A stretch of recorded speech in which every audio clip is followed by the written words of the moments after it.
Happy healing morning po sa inyong lahat. Ako po ang inyong lingkod sa kalusugan, si Dr. Edinel Calvario. At welcome po sa inyong kinagigiliwang healing show ng bansa, ang Healing Galing sa TV. Magtaas nga po ng kamay ang mga masisipag kumayod para sa pamilya. Naiaangat niyo pa po ba ang inyong mga braso? Sa araw-araw po nating mga gawain, napapagod at nabubugbog siyempre ang ating katawan. At ang isang pangkaraniwan po na idinadaing ng masisipag nating mga kababayan ay ang pananakit ng balikat o shoulder pain. Marami pong iba't ibang uri ng shoulder pains at iba't iba rin po ang sanhi nito. Pero kadalasan ay napakahirap po nitong pagalingin, lalo na kung hindi maiwasang ulit-ulitin ang mga gawain gaya po ng naranasan ni Eva na napakasipag magluto noon ng mga pagkaing paninda bilang hanap buhay para sa pamilya.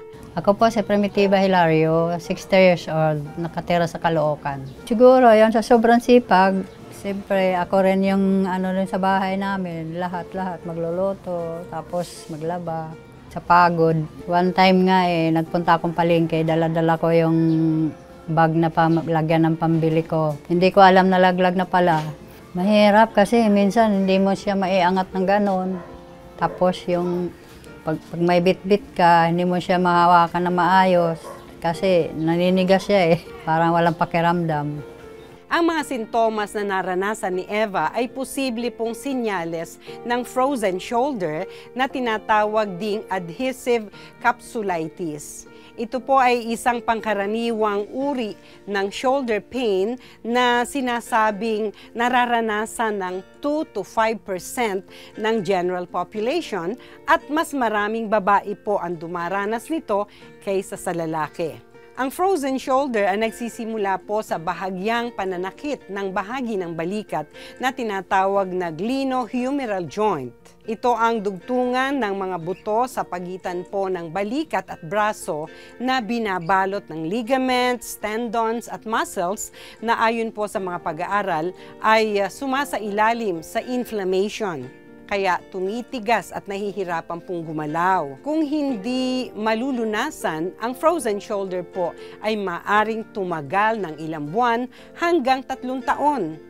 Paano gumaling sa Healing Galing Gamutan ang problema sa balikat ni Eva? Abangan po mamaya sa aming kwentuhan sa Ang Galing. Sa Healing Katanungan, mga nagtatanong tungkol sa balikat na hindi maiangat ang ating pong sasagutin. At sa Garden of E, ipapakilala po natin ang dahon ng puno ng mulberry na gagawin nating masarap na laing. Mayaman po ito sa magnesium na pampalusog ng muscles. At nakakatulong din itong pampababa ng blood sugar, blood pressure, stress at marami pang iba. Abangan nyo po yan mamaya. Kaya't kung ang masakit na balikat ay hindi maiangat, huwag na puntiisin at inyong panoorin ang natural na paraan para shoulder pain ay malunasan. Dito lamang po sa inyong kinagigiliwang healing show ng bansa, ang Healing Galing sa TV. Ano po ang gamot sa frozen shoulder? Ang nanay ko po ay hirap nang itaas ang kamay at masakit ang balikat. Sasagutin ni Dr. E ang mga tanong tungkol sa balikat na hindi maiangat at isang kakaibang laing recipe mula sa daw ng mulberry ang tampok sa Garden of E sa pagbabalik ng Healing Galing sa TV.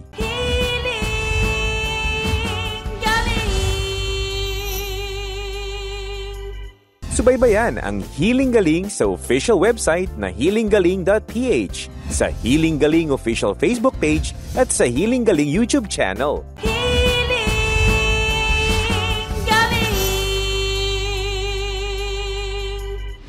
Alamin kung paano pakinabangan ang mga healing halaman mula sa Garden of E.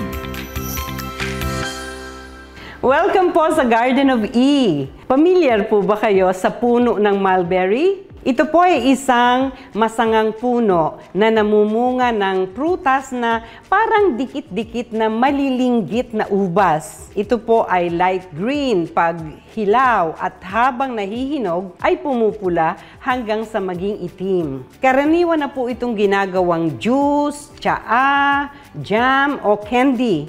At ang puno po ng mulberry ay tinitirhan ng mga silkworms dahil ang mga dahon nito ang kanila pong kinakain para makalika ng silk o supla.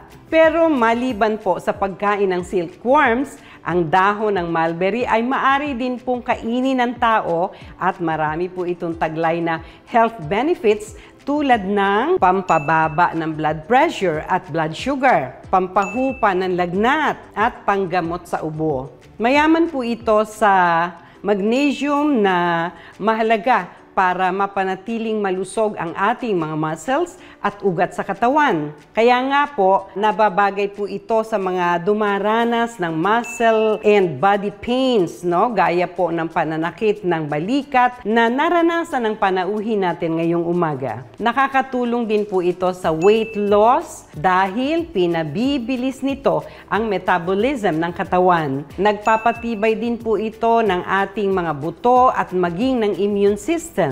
Mayaman din po ang dahon ng mulberry sa vitamin B2 na tumutulong naman sa production ng red blood cells at energy ng katawan, sa management ng thyroid function, sa kalusugan ng nervous system at mga mata, maging sa digestion at mineral absorption. Ang mga dahon po ng mulberry ay kadalasang ginagawang tsaa, pero ngayong umaga ay gagamitin po natin itong alternative sa dahon ng gabi para gawing laing. At i-compare din po natin ang ilulutuin nating laing sa orihinal na laing na yari sa dahon ng gabi. Kaya eto po, nakapag-harvest na po ako ng maliliit na dahon. Ang laki, no? Na mga dahon po ng mulberry. Patutuyuin ko po ito para magamit natin na mulberry laing, no? Pero gusto ko pong ipakita sa inyo ang na-harvest ko rin na prutas kanina. At ito po yung sinasabi ko na nagsisimula sa pagiging berde na medyo matabang pa po ang lasa ng bunga ng mulberry. Sinusundan po ito ng mapupula na, orange hanggang sa pumula na. Ang lasa ay maasim-asim hanggang sa mahinog po ito at tatamis na po pag kulay itim na siya.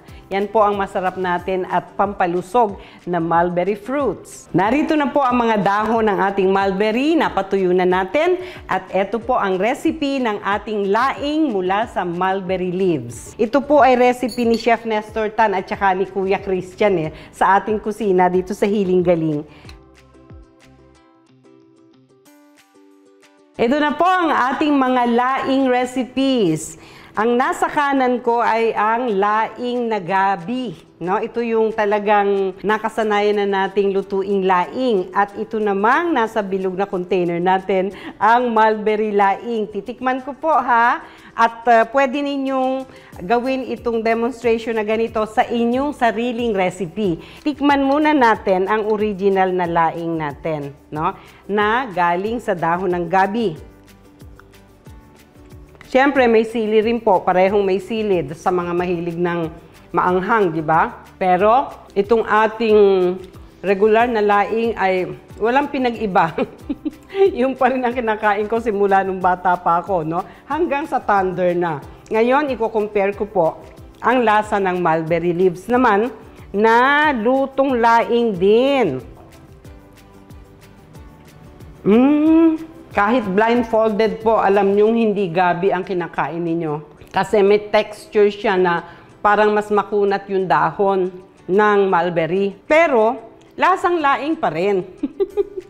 Ito po ang ating tampok na hiling halaman sa umagang ito. Hanggang sa susunod na hiling halaman mula sa Garden of E.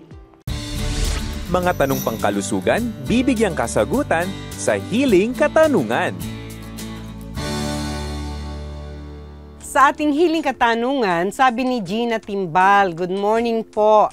Ano po ang gamot sa frozen shoulder? Left and right po. Oh, sabi niya, hirap iangat. Okay, pag-usapan natin yan ha, pero isabay natin ang katanungan ni Jolen Gorio. Sabi niya, good day po, doktora. Ang nanay ko po ay hirap nang itaas ang kamay at masakit ang balikat. Mababa naman po ang uric acid niya. Pwede po ba ang soaking powder sa kanya? Thank you po. Okay, sa tanong mo, Jolen, tungkol sa paggamit ng soaking powder, pwede, pero gawin nating holistic ang approach sa gamutan kasama na itong ikinukonsulta ni Gina, no?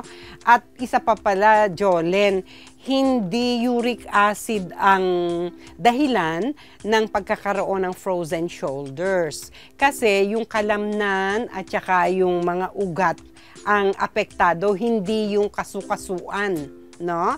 So hahanapin din natin, Gina at Jolen, kung ano yung dahilan, no? Dahil ba ito sa laging napopuwersa yung affected area, o nadadaganan ba ito o naiipit lalo na sa panahon ng pagtulog, no? At pwede rin pag naaksidente at hindi naayos agad ay natutuluyan na nararamdaman yung build up ng frozen shoulders. Kaya dapat alamin kung ano ang dahilan para maiwasan. Yun ang ibig kong sabihin. Okay. Now, sa natural na paraan ng gamutan, kasama pa rin ang pagkain. Ang kombinasyon ng hydrating, alkaline diet na puno ng collagen-rich food. Yan ang magandang diet ng pasyente para mas mabilis ang paggaling ng affected area. So, sabawan natin ang lahat ng alam natin na collagen-rich food, kasama na po ang alugbati, ang talinum, ang paddle cactus, ang gaynura, ang aloe vera, pati na po ang ating paboritong saluyot, no? Collagen pa more. Iba-blanch natin sa mainit na tubig, syempre, medyo lalambot siya, no? Tsaka natin ilalagay sa blender na malinis at dadagdagan natin ng tubig. Tansyahin po ang tubig, depende sa dami ng vegetables na collagen-rich na ikukonsume.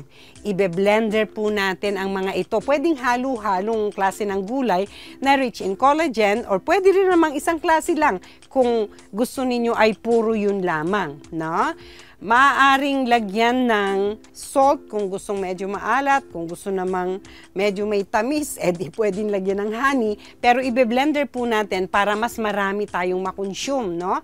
Para sa ating mga pasyente na may frozen shoulders, yung mga maganit na bahagi ng ating katawan ay matutulungan nitong tamang diet na ito. Ngayon, kung gusto ay galing sa karne, available sa mga pamilihan natin ang chicken feet dahil dun sa mga litid ng chicken na rich in collagen. Kasama din po dyan yung litid ng baboy, ng baka, ng kalabaw, at makakatulong ang potassium-rich food, no? Para sa mga muscles natin. Andyan ang saging, ang ating mga avocado, ang gatas, marami po, no, na makakatulong para sa ating pasyente. Now, yung kalahating porsyento ng paggaling ng pasyente ay dito naman sa paggamit ng ating healing-galing products. Tama yung sinabi ni Jolen kanina, na gamit ang soaking powder. Yung ating pong soaking powder ay tatanggalin nyo yung pouch, no? At hayaan yung matunaw sa hot water bago binabantuan ng tap water para sa tamang init ay mailubog ang mga kamay. Okay? Isusok halimbawa ang mga kamay, no? Hindi kailangan yung kabuuan ng braso dahil nasa shoulders, hanggang shoulders ang problema. Kailangan lang po ay kamay, no? Magmamigrate na po pataas yung pagsistimulate na magagawa ng herbal soaking powder sa 15 to 20 minutes na soaking period. Hayaan lamang na nakababad ang mga kamay at parang medyo minamassage-massage ang bawat tig-isang kamay, no? Maaring gawin yan ng 3 beses, 4 na beses sa isang araw kung nagmamadaling gumaling. Kung meron po tayong kasama na pwedeng mag-massage ng healing-galing oil pataas, makakatulong po yun habang nakasoak ang mga kamay. For 15 to 20 minutes or longer, pwede po yun. Ang isa pa po na pwedeng i-stimulate bukod sa braso, pataas hanggang sa shoulder point, ay itong bahagi ng dibdib. Dito sa may collarbone natin, may mga ugat po na maaring naiipit, no? Kaya magandang minamassage po habang nakasok. Kung kayo mismo, tig-isang kamay lang muna at imamassage. Pero kung may taga-massage, pag ganun po ang daloy ng haplos ng Healing Galing Oil gently.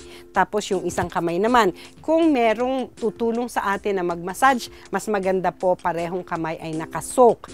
Pwedeng mas matagal, basta alagaan lang po ang init. I-maintain natin yung init na kaya natin so that pag lumalamig, dagdag ng mainit na